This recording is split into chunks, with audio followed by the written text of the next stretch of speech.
I'm Ashley Kyle. And I'm Bob Spicer. And this is your Lake of the Ozarks News Update, brought to you by Lake TV and LakeExpo.com and sponsored by Old Kinderhook Golf Resort and Yacht Club Power Sports. Today we're going to be looking at results from the 2 Damn Days kayak race. New life jacket designs. The mysterious fire on Osage Beach. The highway patrol in the hot seat. And there was some shooting out on Route A over the weekend, but everybody's okay. Starting this week, Lake TV Sports Director Will Holtz will wrap up high school football, and we'll take a look at events coming to the lake area this week. All that after a word from Old Kinderhook Golf Resort.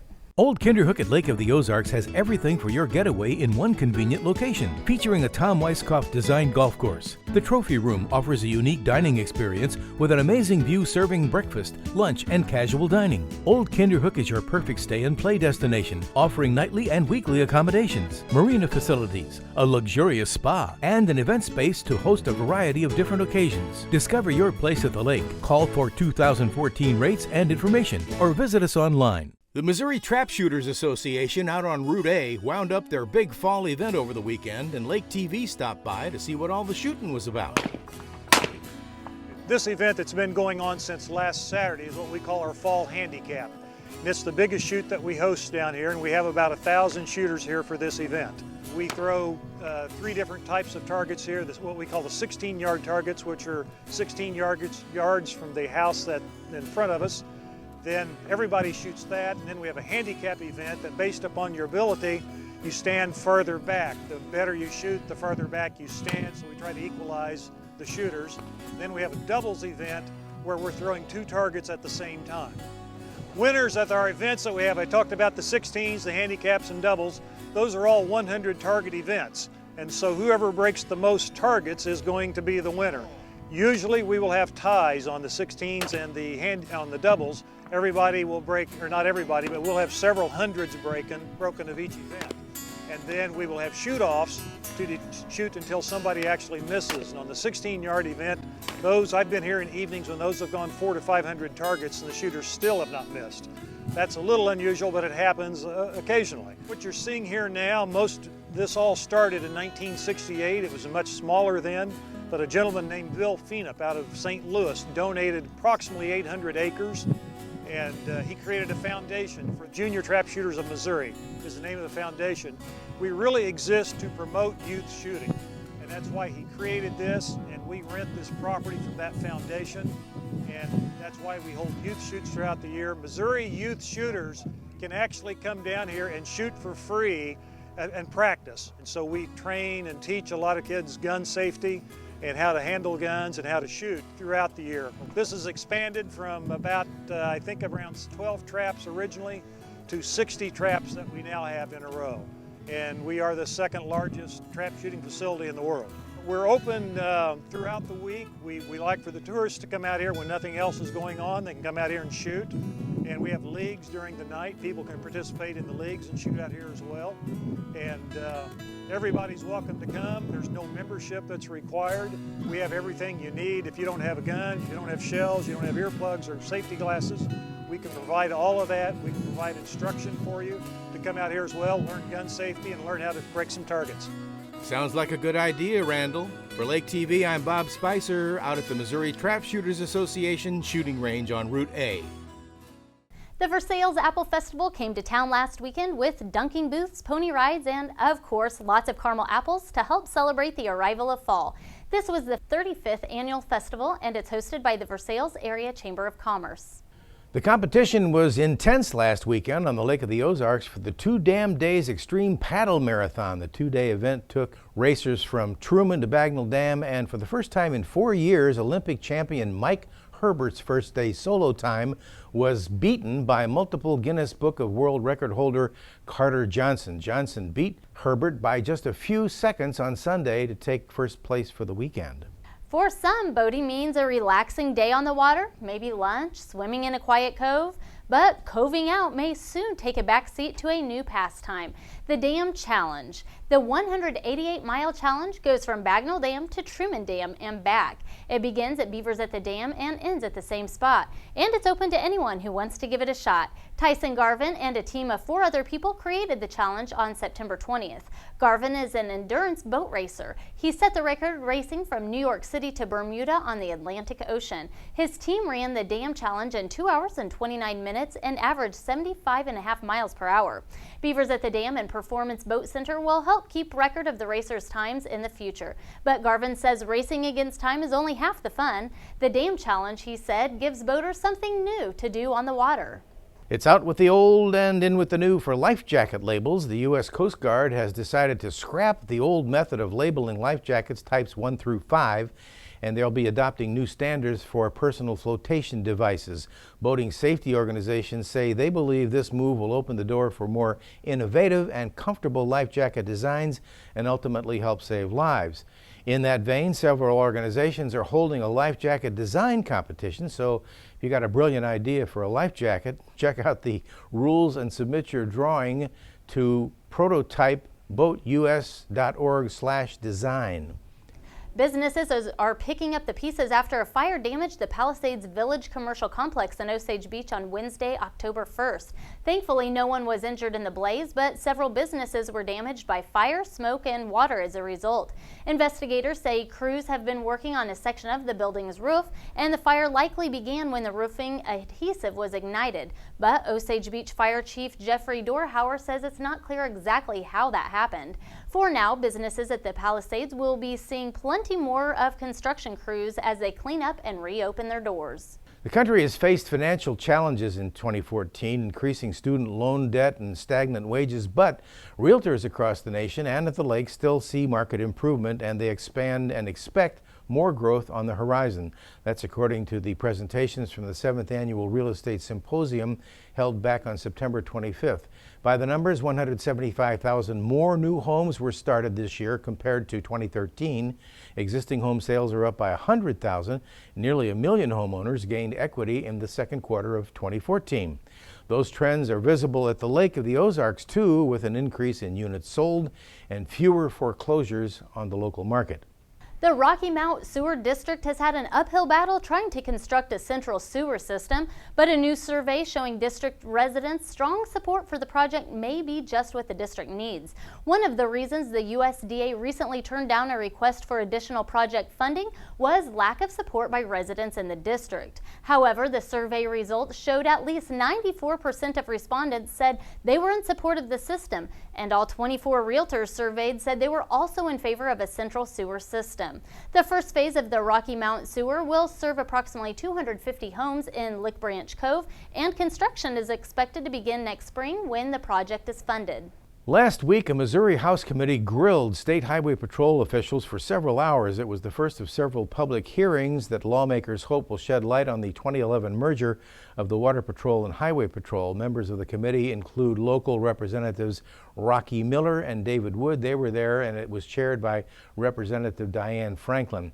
The committee heard the director of the Highway Patrol give his reasons why the merger had been beneficial to both agencies, but committee members zeroed in on training procedures. The director of the Highway Patrol's training division was in the hot seat for a little while, and he acknowledged the current procedures require fewer hours than what was recommended by the Water Patrol around the time of the merger.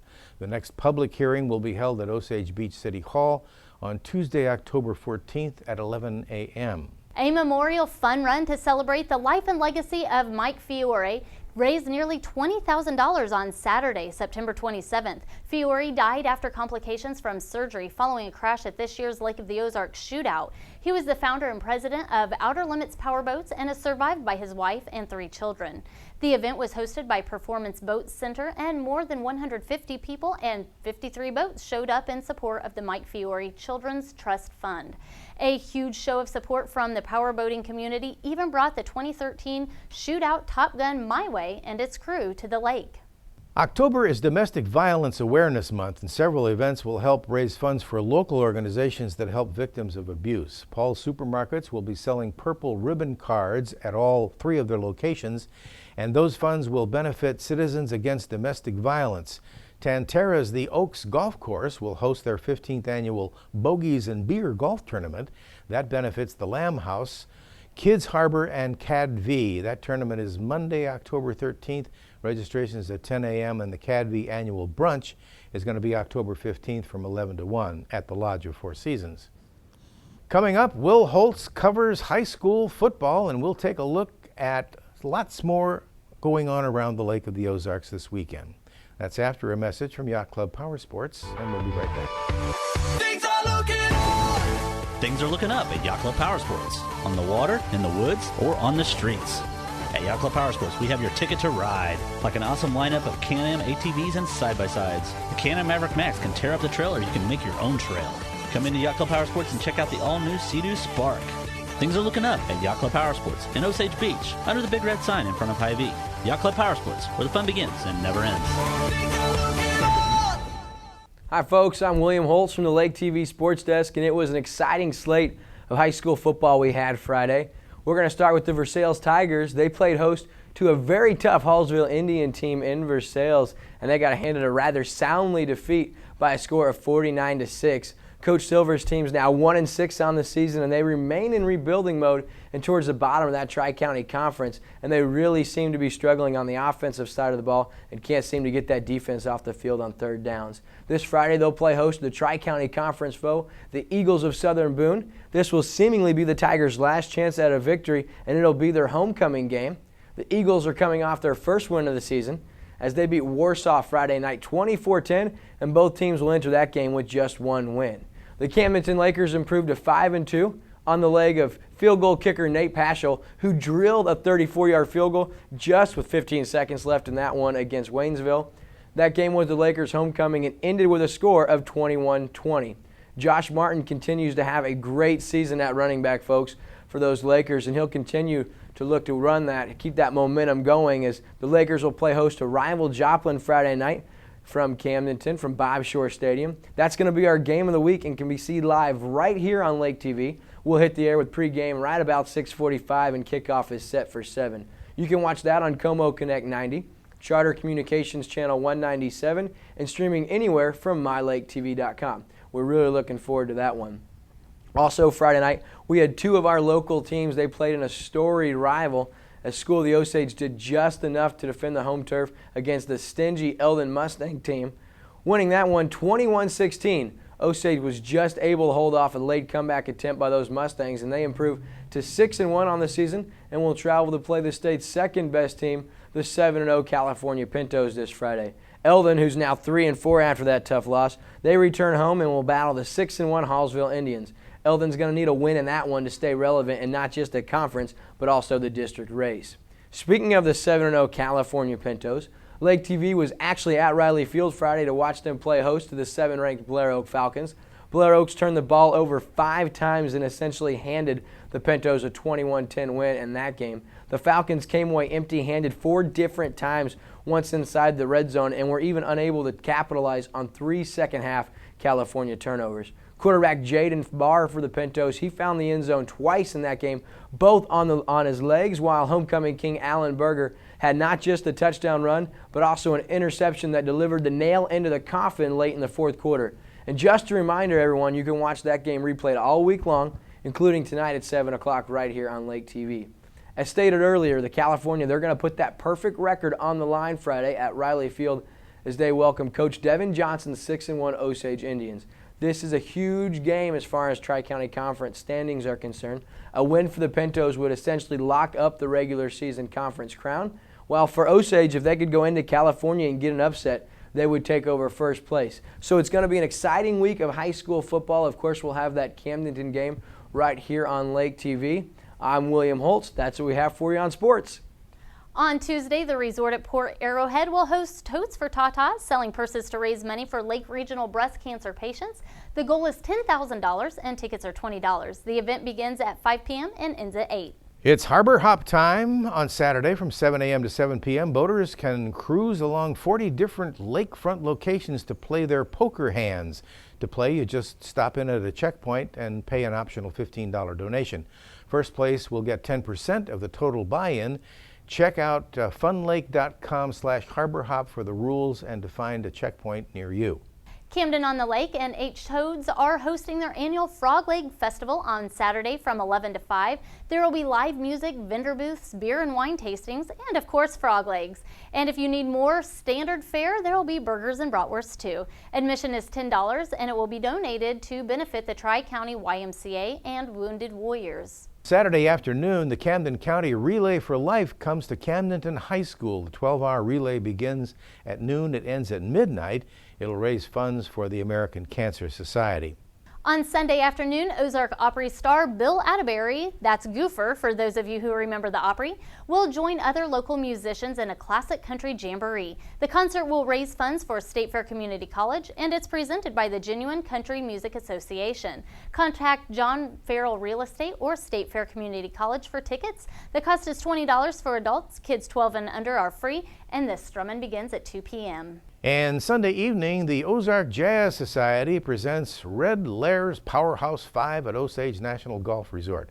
There's an optional buffet at 5 p.m. and the concert begins at 6:30. That wraps up this week's Lake of the Ozarks News Update. I'm Ashley Kyle. And I'm Bob Spicer. Thanks for watching us on Charter Cable Channel 197. Como Connect Channel 90. And watch us anytime on MyLakeTV.com, and we'll see you next time.